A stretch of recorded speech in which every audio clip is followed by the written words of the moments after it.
My dear students, I am going to share with you today the Chelate Effect. Myself, Dr. Digna Varghese. First, we are dealing with chelating ligand.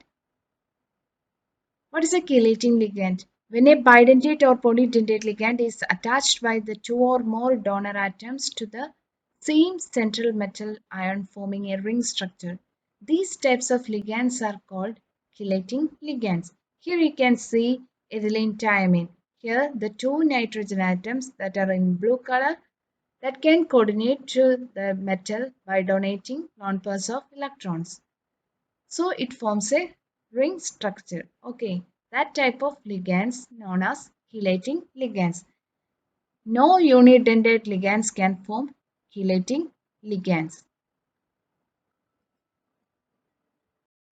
Here you can see another ligand that is also act as a chelating ligand. Here two nitrogens can be coordinated to the metal atom.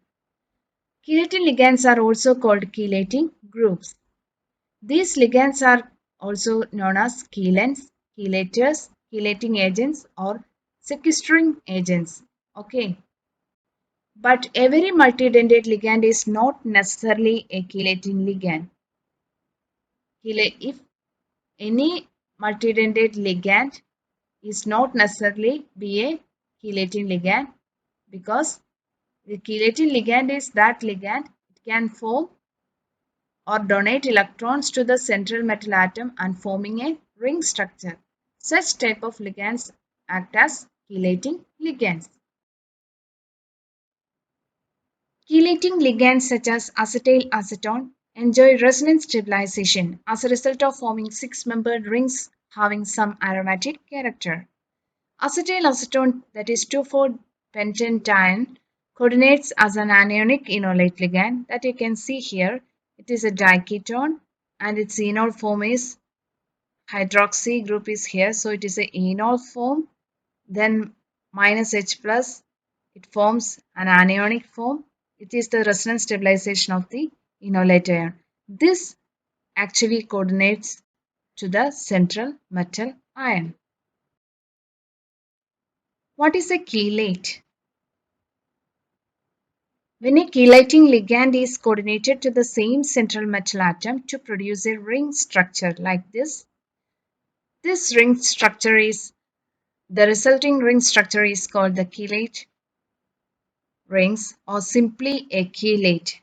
From the chelate word is derived from the Greek word and that means flow.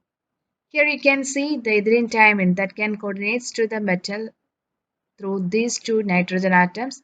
So this ethylene thiamine is a bidentate ligand or, and also act as chelating ligand and forming a ring structure like this. Okay. With the trivalent metals, acetyl-acetone forms neutral tris complexes such as acetyl-acetone tris acetyl-acetone aluminium, and here the tris acetyl-acetone titanium, tris acetyl-acetone chromium, and tris acetyl-acetone cobalt complexes. The metals are in +3 oxidation state, and therefore these complexes are neutral. As a result of resonance, the two metal oxygen bonds, here metal oxygen single bond, here metal oxygen double bond, in all each of the complexes are equal in length, okay, due to resonance. And there is another two bonds CO, that is C double bond O and C single bond O. These two bond length are also equal, and there is another ring carbon-carbon bonds CC single bond, CC double bond. These are in also equal bond length, so thus giving a symmetric structure. Here only one ring shown. Okay, there is two more rings also, but here only one ring shown. Ligand metal pi bonding enhances the delocalization of electrons compared to that in the free enolate, producing some resonance stabilization. Chelate effect is amplified in the case of polydentate ligands that form several rings with a single metal atom. The extreme of this form of stabilization is found with hexadentate ligand such as ethylene diamine tetracetate EDTA, which has 6 ligating atoms. You are very familiar with EDTA. You are using in complexometric titration as a reagent. Here you can see it's the molecular formula of ethylene diamine tetraacetate. Here the two oxygens and here the two oxygens that can form bonds with metal atom. It can donate electrons to the metal atom. And also there are two nitrogen atoms that can also donate electrons to the metal atom and forming EDTA act as a hexadentate ligand. Its density is 6. Chelate rings obey much the same type of steric requirements with respect to the conformations as to organic rings. Unlike organic ring systems, maximum stability in chelate rings usually arises from 5-membered rings. Because the metal atom is larger than a carbon atom and the bond angles at the metal ligand will be 90 degree in square planar and octahedral complexes in contrast to an optimum angle of 109 degree for tetrahedral carbon. For rings exhibiting significant resonance effects such as acetyl acetonates, 6-membered rings are quite stable. Larger and smaller chelate rings are also known, but they are not nearly so stable as the 5 and 6-membered species. Here you can see the acetyl acetone, that is a diketone. Chelate rings with 5 members are generally very stable because their bond angles are near ideal in the sense of there being no ring strain. Okay. 6-membered rings are reasonably stable and may be favored if their formation results in electron delocalization. 3, 4, and 7-membered and even larger chelate rings are found only rarely because they normally result in distortions of bond angles and unfavorable steric interactions. Chelation. Chelation is a type of bonding of ions and molecules to metal ions. It involves the formation or presence of two or more separate coordinate bonds between a polydentate ligand and a single central atom. The formation of complex has rings by chelating ligand is called chelation. It is useful in applications such as providing nutritional supplements in chelation therapy to remove toxic metals from the body as contrast agents in MRI scanning, magnetic resonance imaging, MRI means, in manufacturing using homogeneous catalyst, in chemical water treatment to assist in the removal of metals, and in fertilizers. So these are some applications of chelation. What is chelate effect? The chelate effect is the greater affinity of chelating ligands for a metal ion than that of similar non-chelating ligands for the same metal. Okay. Complexes containing chelating ligands are more stable than the complexes with monodentate ligand. This is termed as chelate effect.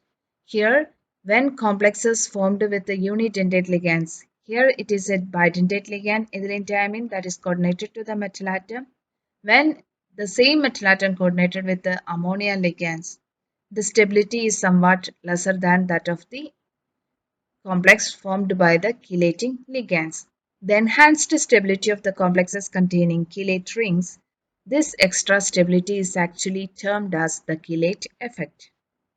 The chelate effect is the greater affinity of chelating ligands for a metal ion than that for a similar non-chelating or monodentate ligands for the same metal.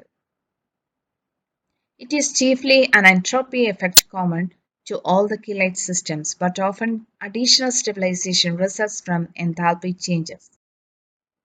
Chelate effect and its thermodynamic origin. Chelates are more stable than the similar non-chelated complexes of the same metal ion. Greater the stability of the chelated complex means that there will be a smaller dissociation of the chelated complex into its components in a particular solvent. The enhanced stability conferred to a chelate is called chelate effect. The greater the stability of the chelated complex is due to the entropy effect, and additional stability results from enthalpy changes. For example, consider the difference in dissociation between the ethylene thiamine complexes and ammonia complexes. You can see here the ethylene ammonia complex reacts with ethylene thiamine. Here the substitution reaction takes place to form a chelated complex of nickel and 6 ammonia molecules replaced by 3 ethylene thiamine ligands.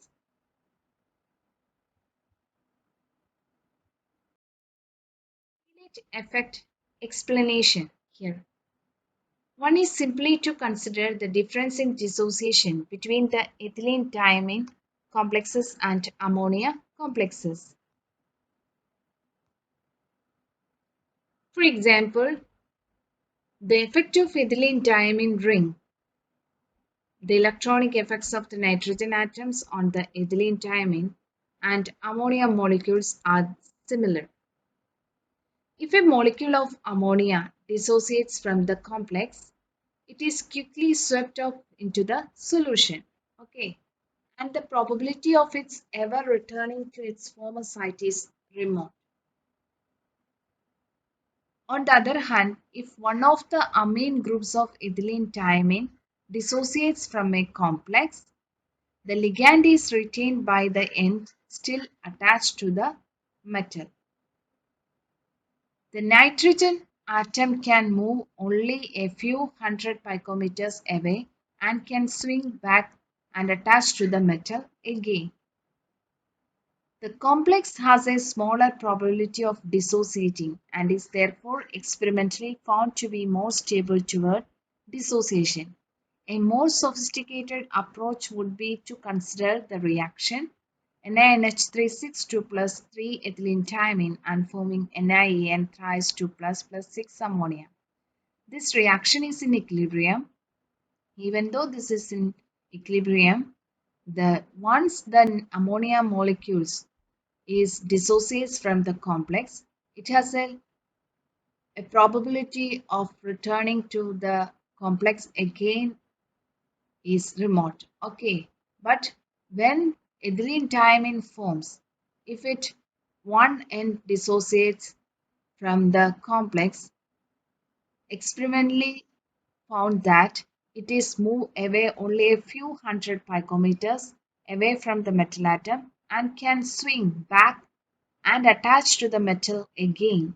So the dissociation probability is less compared to ammonia dissociation from the metal complex. Okay, so here it is more stable toward dissociation when comparing with the unidentate ammonia ligand complex.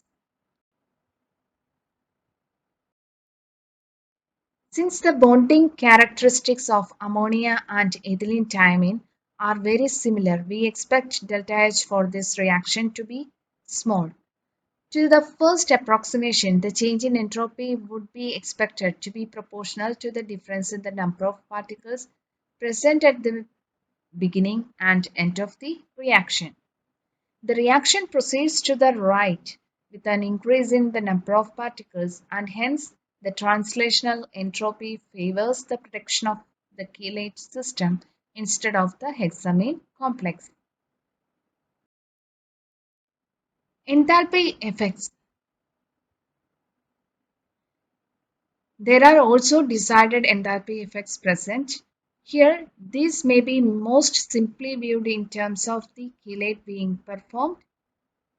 In other words, certain energy costs that have to be paid to form complexes, such as steric interference between two adjacent unidentate ligands, repulsions between the dipoles of the two adjacent unidentate ligands, etc., may have been paid for such complex, in part when the potentially bidentate ligands such as ethylene diamine, was originally formed and there is need not be expanded again upon complex formation. Okay.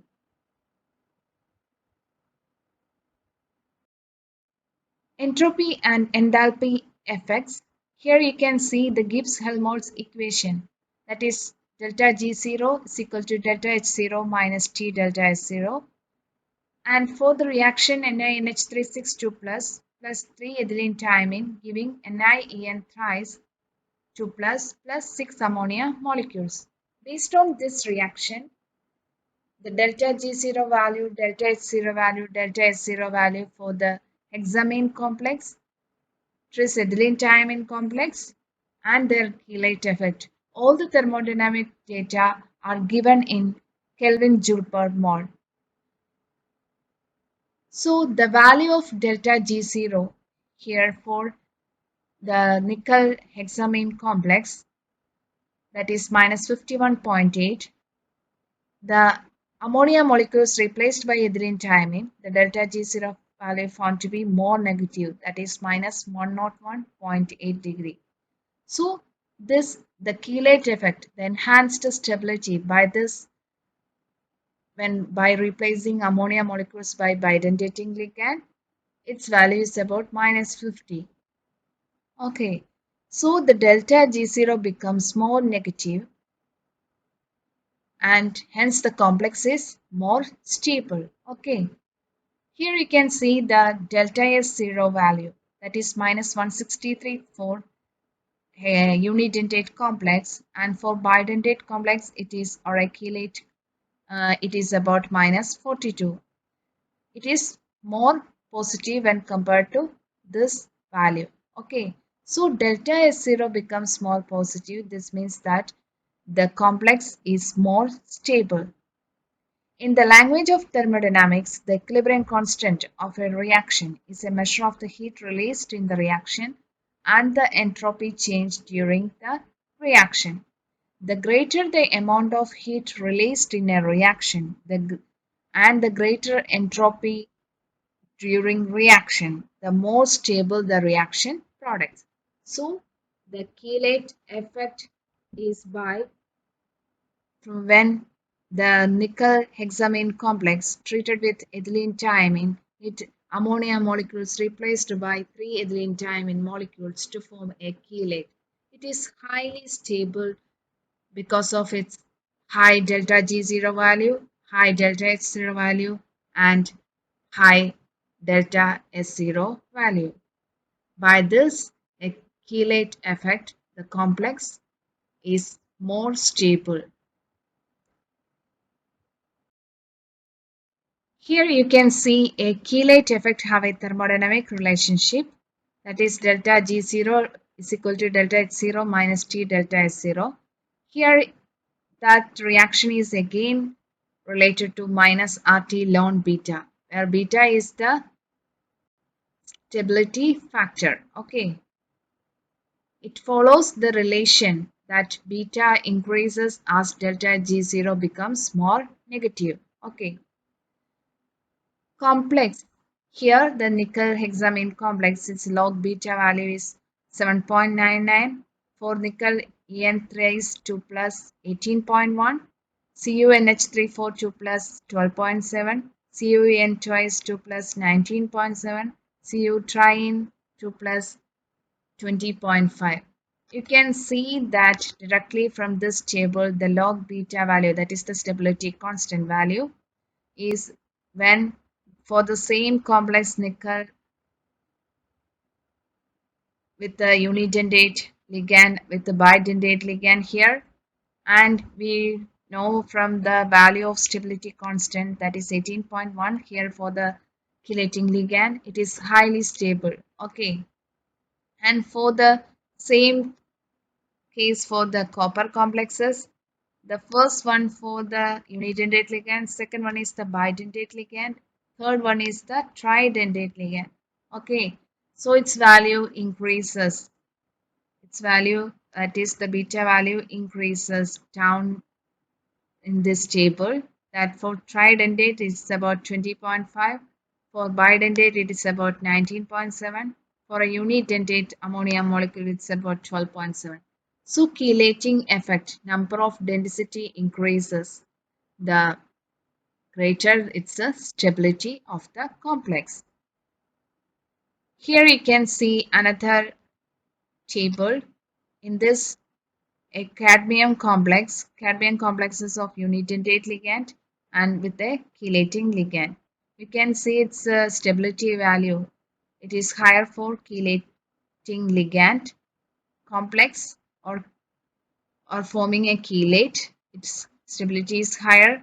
Delta G0 value is also higher. Delta H0 value is higher. And delta S0 value is more positive. Okay. So all these cases indicate that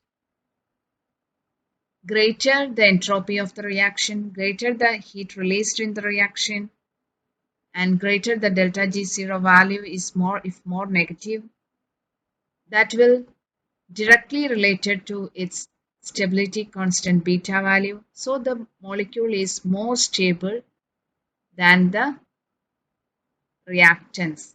Okay, that is due to the chelate effect.